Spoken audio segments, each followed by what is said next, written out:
Bismillahirrahmanirrahim.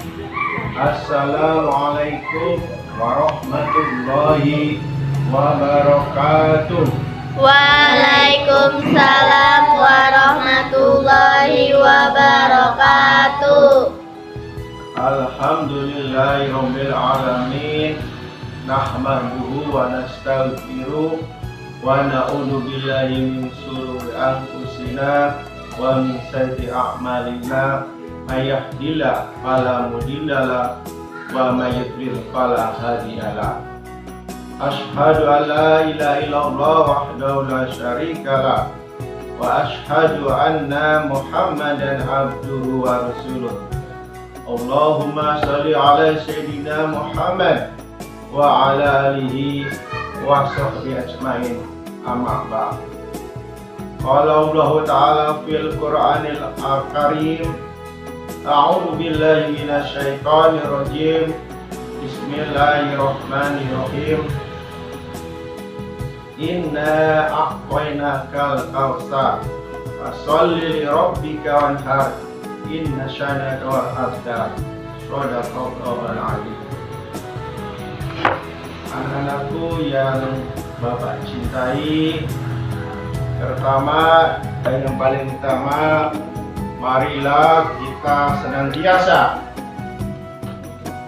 selalu mengucapkan puji serta syukur kepada Allah Subhanahu Wa ta'ala atas karunia dan nikmatnya serta hidayahnya, sehingga alhamdulillah pada kesempatan hari ini ya kita bisa bertemu kembali, bisa kumpul kembali dalam rangka mendengarkan tausiah yang insya Allah tausiah ini judulnya tentang kurban.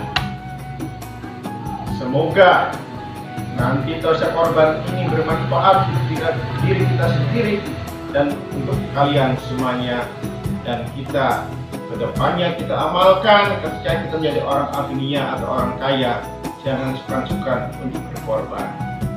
Anak-anakku yang Bapak cintai, sholawat dan salam marilah senantiasa kita selalu timpakan pada junjungan kita, pada pemimpin kita, pada suri tauladan kita, yaitu baginda Nabi besar Muhammad Sallallahu Alaihi Wasallam. Juga salawat ini disampaikan pada keluarganya, para sahabatnya, tabi'in, dan termasuk umatnya, termasuk kita di dalamnya, yang senantiasa istiqomah dan selalu melaksanakan ajaran-ajarannya hingga akhir zaman. Amin ya robbal alamin. Anak-anakku yang Bapak cintai, izinkanlah pada hari ini, hari Senin, tanggal 19 Juli 2021, yang dikenal dengan Hari Arafah, di mana umat Islam yang sekarang tidak melaksanakan ibadah haji di Mekah dianjurkan, disunahkan oleh Rasulullah SAW untuk melaksanakan puasa Arafah yang jatuhnya pada tanggal 9 Zulhijjah. Ya. Nanti besok hari Selasa kita akan merayakan bersama-sama di seluruh dunia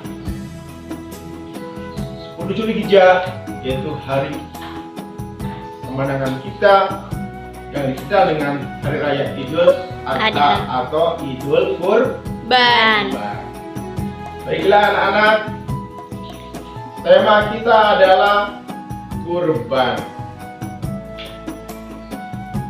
Kurban sebenarnya sudah Allah gambarkan, Allah ajarkan melalui para nabi-nabi sebelumnya, sebelum Nabi Muhammad Sallallahu Alaihi Wasallam. Ya, ketika pada zamannya Nabi Ibrahim alaihi Salam. dengan putranya yang tercinta, putranya yang soleh, itu bernama Nabi Ismail alaihi Salam. Dan juga sebelumnya ketika zaman Nabi Adam pun ya sudah ada tentang kurban yang sudah dicoba oleh anak Nabi Adam, namanya Qabil dan Habil. Dari dua anak inilah Qabil dan Habil ini berkorban, ya, dua-duanya berkorban. Tetapi salah satu dari anak Nabi Adam ini korbannya tidak ikhlas, tidak lillahi ta'ala, maka kurban itu tidak tersampaikan kepada Allah. Makanya kalian kalau pengen niat kurban harus ikhlas lillahi ta'ala, karena Allah mengharap ridho hanya untuk Allah Subhanahu Wa ta'ala. Mengharap puji-pujian dari orang lain. Kalau kamu harap puji dari orang lain, maka nilai ibadah kamu batal, alias tidak mendapat pahala, karena sudah termasuk ada rasa sifat ria, pamer diri kepada orang lain. Untuk itu, ya, Nabi Allah Ibrahim alaihissalam ketika diuji oleh Allah Subhanahu wa taala dalam sekian puluh tahun tidak mendapatkan seorang putra yang diinginkannya, tiba-tiba ketika Ismail sudah sedikit dewasa, Nabi Ibrahim alaihissalam mendapat perintah melalui mimpinya untuk menyembelih putra tercinta yang disayangnya bernama Nabi Ismail alaihissalam. Bagaimana perasaan seorang tua yang begitu sangat berharap sekali mendapatkan seorang anak, seorang putra yang soleh yang akan meneruskan risalah kenabiannya, tiba-tiba dapat waktu dari Allah SWT dalam mimpinya untuk mengorbankan putra yang tercintanya Nabi Ismail. Ketika Nabi Ibrahim alaihissalam mendapat mimpi dari Allah, maka disampaikanlah kepada putra yang tercintanya, wahai anakku, bagaimana pendapat kalian atau kamu? Ayah mendapatkan mimpi dari Allah Subhanahu wa taala untuk berkorban menyembelih kamu. Apa yang dikatakan oleh anak tercinta, oleh anak solehnya, oleh anak yang diidam-idamkannya? Wahai ayah, kata sang putra tercinta Nabi Ismail alaihissalam, kalau seandainya itu perintah Allah, ayah, lakukanlah. Saya ikhlas demi memperjuangkan dakwah Islam ini, risalah dakwah ini. Apa? Mendengar jawaban dari sang putra tercintanya Nabi Ibrahim alaihissalam, begitu hatinya terenyuh, hatinya sedih, ada senang dan ada bahagia. Senangnya kenapa? Anak ini soleh, patuh taat kepada orang tuanya dan patuh pada Allah Subhanahu Wa ta'ala. Sedihnya, anak ini yang ditunggu, yang diharapkan sebagai penerus risalah dakwah para Rasul Nabi Ibrahim alaihissalam, tiba-tiba Allah mendapat wahyu untuk menyembelih. Akhirnya, singkat cerita, begitu Nabi Ibrahim membawa putra tercintanya dan putra itu diturunkan di atas balai atau batu, ketika mau disembelih, maka wahyu Allah, malaikat Allah datang. Akhirnya apa? Akhirnya Nabi Ibrahim alaihissalam ikhlas, anak yang tercinta ikhlas karena demi mengikuti perintah Allah, menjalankan risalah Allah, menjalankan perintahnya, maka dengan ikhlasan ini diganti dengan seekor domba yang sangat besar. Ya, akhirnya Nabi Ibrahim, Nabi Ismail alaihissalam tidak jadi dikorbankan, dan dikorbankan diganti oleh dengan domba yang besar yang sehat. Nah, dari kita itu, maka sampai sekarang kurban dilanjutkan oleh risalah Nabi kita Muhammad Sallallahu Alaihi Wasallam. Kurban hukumnya sunnah muakkad, sunnah yang sangat dianjurkan oleh Allah, oleh Rasulullah Muhammad Sallallahu Alaihi Wasallam, tentunya bagi orang-orang yang mampu. Kalau kita tidak mampu, ya kita tidak harus, tetapi kita berusaha semaksimal mungkin, semaksimal mungkin untuk berkurban, untuk sedikit menabung agar kita setiap tahun berkurban, minimal setiap tahun 1 ekor kambing. Ya, sebagaimana Allah Subhanahu wa taala juga memerintahkan di dalam surah Al-Kautsar, A'udzu billahi minasyaitonir rajim. Bismillahirrahmanirrahim. Inna a'tainakal kautsar. Fasholli li rabbika wanhar. Inna syani'aka wal abtar. Shadaqallahul adzim. Anak-anakku yang Bapak cintai, ini surat Al-Kautsar, termasuk surat Makkiyah. Artinya surat di mana diturunkan sebelum Rasulullah SAW hijrah ke Madinah. Surat ini terdiri dari 3 ayat, termasuk dalam golongan surat ke 108 di dalam Al-Quran. Baiklah, kita akan bahas. Ayat pertama, Inna a'tainakal kautsar. Sesungguhnya kami telah memberikan kepadamu nikmat yang banyak. Ya, artinya nikmat Allah itu tidak terbatas.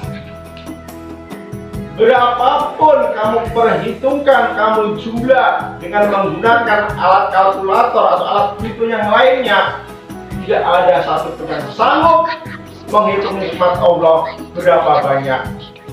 Profesor Botak Celongkuk tidak akan mampu ketika menghitung nikmat yang Allah berikan kepada kita, karena saking banyaknya.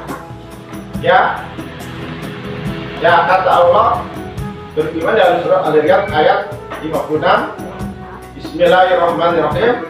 La in sakartum la azidanakum wa la in kafartum inna adabi lasyadid. Kata Allah, jika kalian bersyukur kepadaku, maka akan aku tambah nikmat kepadamu. Tetapi sebaliknya, jika kalian ingkar kepadaku, maka kami akan azab dengan sepedih-pedihnya azab. Artinya, kita dianjurkan di sini untuk banyak bersyukur kepada Allah Subhanahu wa Ta'ala, karena Allah banyak melimpahkan berbagai rezeki kepada manusia. Rezeki itu bukan dalam bentuk uang. Kamu hari ini sehat menghirup oksigen, ya, sehingga kamu bisa hadir pada hari ini, pada pertemuan hari ini. Itu juga adalah rezeki dari Allah. Karena banyak orang-orang yang sekarang sedang berada di rumah sakit, tertumpuk-tumpuk, ya, antrian karena sakit. Kita harus bersyukur, ya. Kita bisa makan dengan nikmat, kita bisa belajar dengan tenang. Kita harus bersyukur adalah nikmat dari Allah. Belum tentu anak-anak kita yang ada di sana atau orang-orang yang ada di luar kita yang sedang sakit belum merasakan bagaimana nikmatnya sehat. Makanya kalian harus gunakan nikmat sehat ini sebagai dan bersyukur kepada Allah. Dengan cara apa? Syukurnya, ya, kamu laksanakan sholat 5 waktu, ditambah sholat sunnah lainnya. Terus Ya, banyak berzikir, berdoa kepada Allah, meminta kepada Allah agar kita diberi kekuatan, kesehatan, umur yang panjang, rezeki yang melimpah.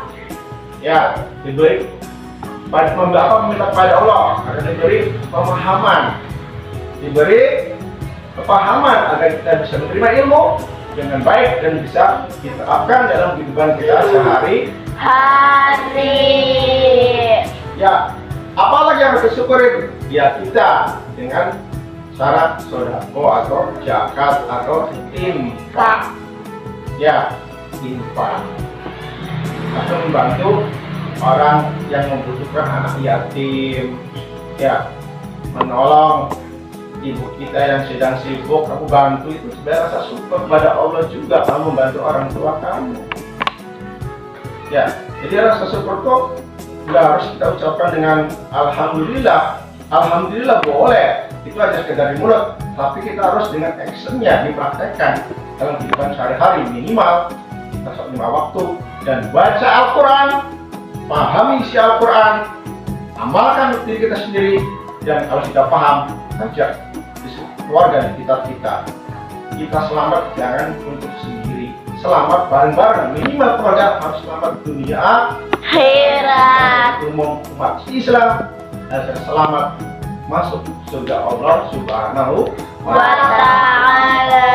Ya, jadi ayat pertama, ya, Allah melimpahkan rezeki yang banyak kepada manusia, kepada Nabi Muhammad dan umatnya. Yang kedua, fasholli li rabbika wanhar. Ya, artinya maka dirikan sholat karena Tuhanmu, karena Allah, karena Rabbmu, dan berkorbanlah. Nah, setelah Allah memberikan rezeki yang melimpah banyak, baik rezeki yang bersifat harta, tahta, jabatan, maupun rezeki yang berbentuk yang lain, kesenangan, keindahan, ketenangan, ya apalagi hal-hal yang lainnya. Ketika kita punya rezeki, ketika kita sehat ataupun kita sakit, kita diperintahkan untuk bersyukur kepada Allah SWT dengan cara apa? Mendirikan sholat. Itu perintah Allah yang pertama itu sholat. Kenapa sholat itu penting? Karena sholat adalah amalan yang pertama kali akan dihisab oleh Allah nanti ketika dunia hancur. Ya, jadi sholat adalah tiang agama. Sholat itu lima. Sholat adalah tiang agama. Kalau kamu sholatnya bagus, kamu mendirikan bagus dan diamalkan dalam hidup sehari, maka amal kamu akan bagus. Tapi sholatnya jelek, sholatnya khusyuk, sholatnya main-main, maka jelas amalan lain juga akan jelek, akan tidak bagus. Jadi lihat dari sholat.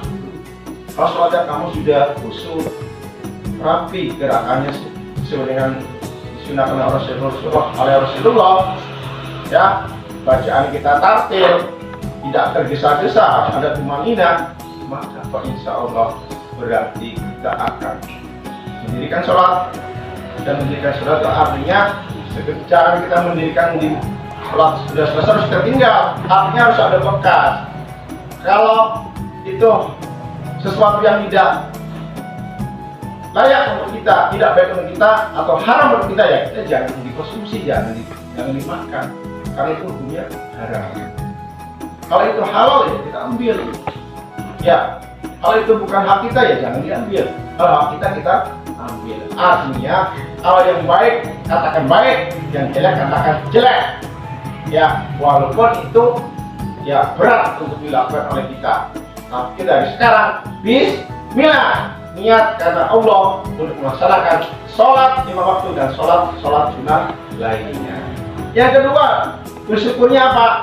Suruh berkurban. Ya, suruh berkurban. Kenapa? Ya, sebagai tanda rasa syukur kita kepada Allah, Allah memberikan rezeki yang banyak. Karena apa? Dengan berkurban itu, maka sifat kerakusan kita, sifat kebinatangan kita akan terpotong oleh hewan kurban yang kita kurbankan. Artinya, kita sebagai manusia, sebagai al-insan, tidak boleh ada rasa kerakusan, menghalalkan segala cara yang halal dikatakan haram, yang haram dikatakan halal, itu namanya rakus. Ya, jadi kita harus baik, jadi orang soleh dan Leha. dengan berkurban juga akan menjaga sifat sosial kita kepada masyarakat, sehingga masyarakat bisa merasakan tanda syukur kita kepada Allah dari yang kita asal sekali lagi kita niat ikhlas karena Allah. Ayat yang ketiga, inna syani'aka wal Abtar.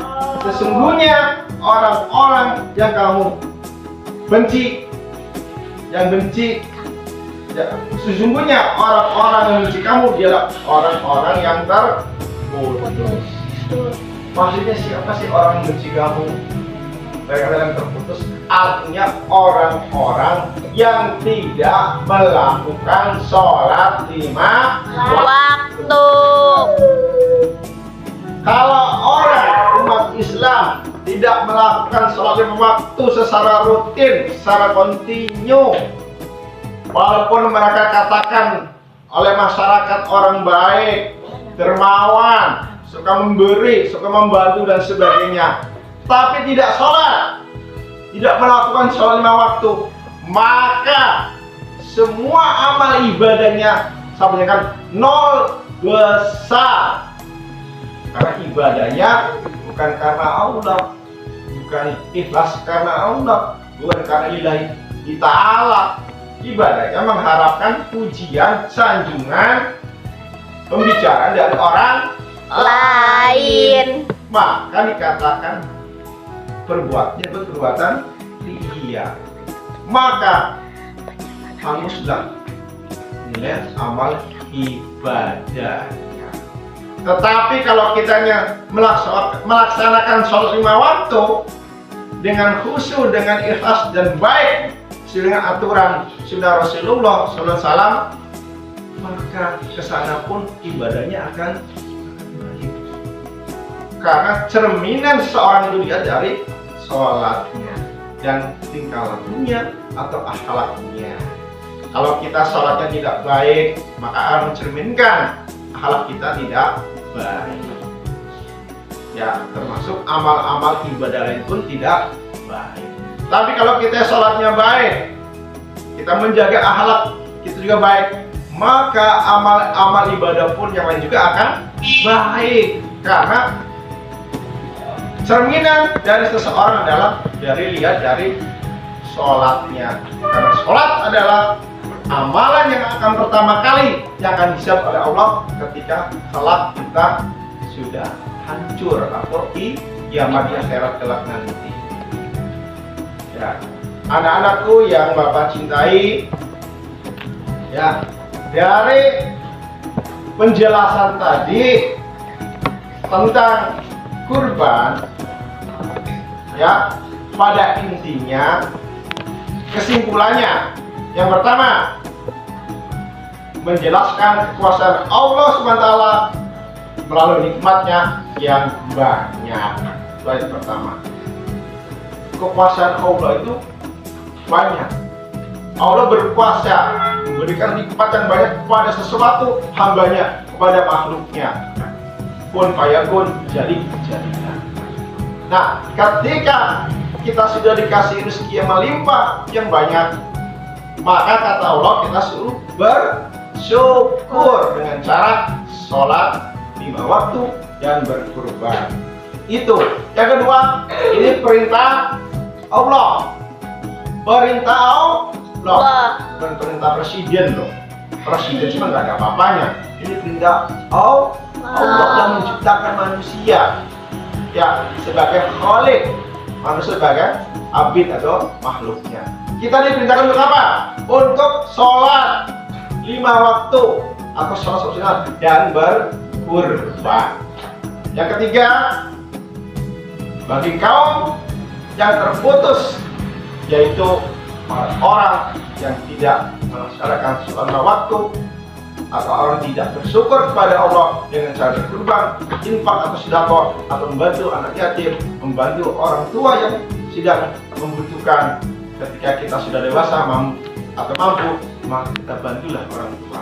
Sambil kita doakan orang tua diberi kesehatan, umur panjang, dilimpahkan rezekinya, dan diberi keselamatan dunia dan akhirat.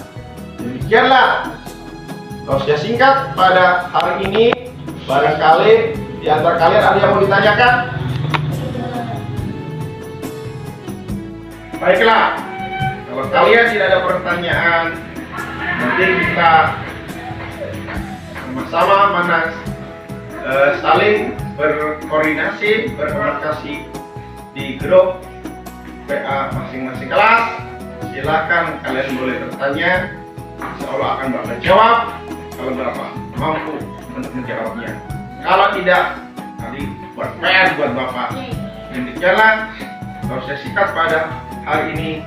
Semoga bermanfaat, dan saya mohon maaf apabila ada yang kurang atau ada hal yang tidak baik, itulah dari saya pribadi, dan kalau hal yang baik itu dari Allah Subhanahu wa taala. Kita tutup dengan membaca alhamdulillah subhanaka Allahumma bihamdika asyhadu an la ilaha illa anta astaghfiruka wa atubu ilaik. Demikianlah, wassalamualaikum warahmatullahi wabarakatuh.